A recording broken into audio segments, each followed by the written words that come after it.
Se tu hai tutti 7 nei compiti in classe, un paio di 9 nelle interrogazioni e poi ai quadri finali prendi 4, mamma e papà chiedono perché.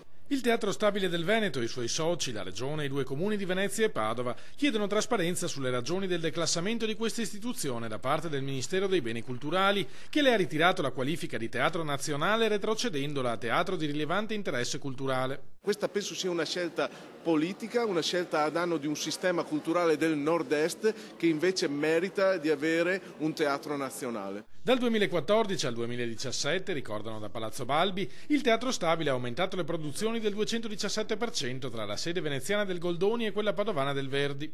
Il numero di artisti scritturati ha segnato una crescita del 139%, le giornate recitative hanno registrato un più 56% e gli spettatori un più 42%. Il tutto a fronte della percentuale di autofinanziamento più alta d'Italia, superiore al 50%. Questo è uno dei teatri che si autofinanzia, anzi è il numero uno, quello che si autofinanzia di più a livello nazionale. Ci sono teatri come il Teatro di Napoli, San Carlo, che si finanzia per il 17%.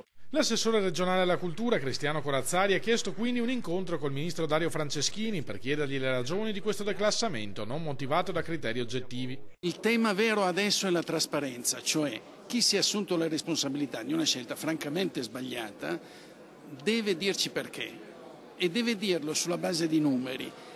Tenete presente che quasi il 30% di tutto il giudizio è formulato sulla base di criteri soggettivi, quindi mi piace o non mi piace, ma sul mi piace o non mi piace, sapete, molte cose potrebbero cadere e accadere. Al declassamento non corrisponderà automaticamente una riduzione dei finanziamenti. Qualunque cosa succeda, precisano dal teatro, la nostra prima preoccupazione sarà quella di mantenere i posti di lavoro.